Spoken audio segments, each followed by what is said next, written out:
In this video, I will discuss OCP, Open Closed Principle in Programming Language. Open Closed Principle is used in object-oriented programming. It is the part of solid principles.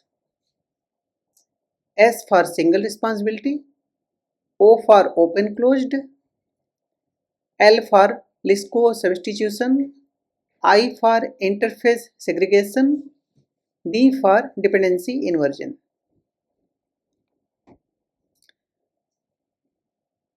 Let us understand what is open closed principle. Open states, OCP states, software entities such as classes, modules, etc. should be open for extension but closed for modification. It means we should be able to use those entities without modification. Okay. Now I will discuss open closed principle by examples.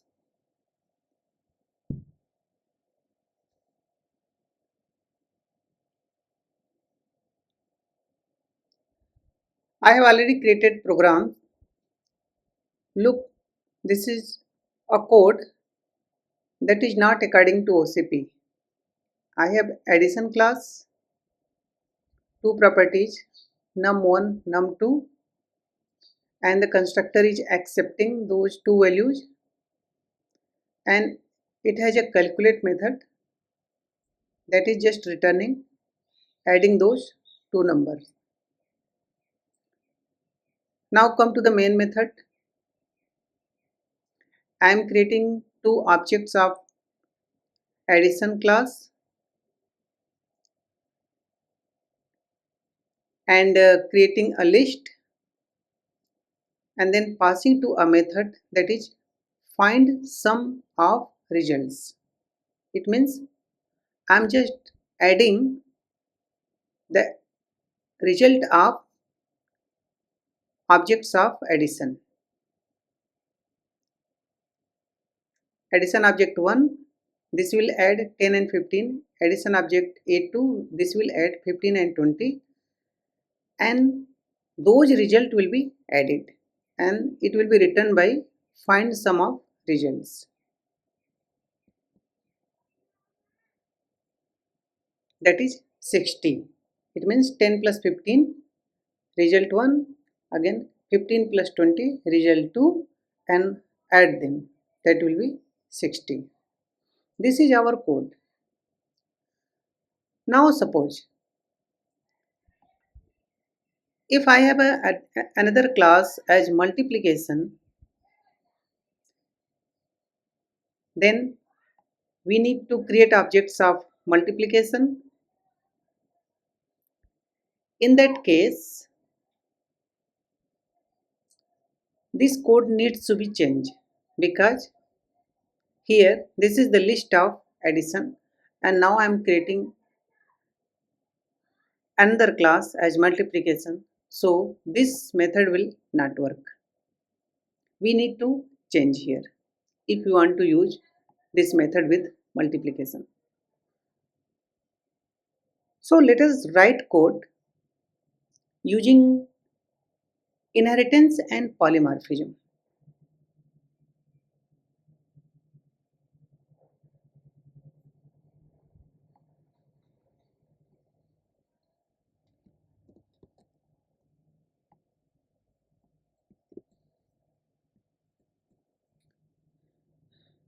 Now I have changed the code. I have created an interface math operation. It has a method calculate. Now our addition class is implementing math operation. This change and another change is now the list is of math operation type and find sum of results except the list of math operation type, and here it will add the result of objects. So this code is now following the OCP. open closed principle, because I am using the math operation. If I create another class as multiplication, then we don't need to change anything for math operation. We will just implement math operation, and this code will also no need, there will be no change in this code.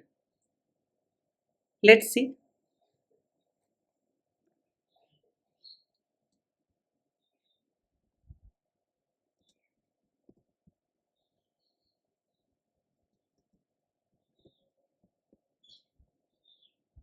Look, math operation, addition, this was already, we have created it. Now, one more class, multiplication, that is also implementing math operation, and it has a method calculate, the same thing, but the operation is different. The calculate is adding those two numbers, and here calculate is multiplying those two numbers, and both are returning the result. So now this was for addition, and I have taken for multiplication. All these four objects has been added to the list. The list is of math operation type, so we can add addition and multiplication both. Look at here, in this method there is no requirement any change, because this was already of math operation type. Let's run it. Yes, it is working. In this way, following the OCP, it will good for our project, because it becomes easy to adopt the changes that comes in the future. Okay, thank you.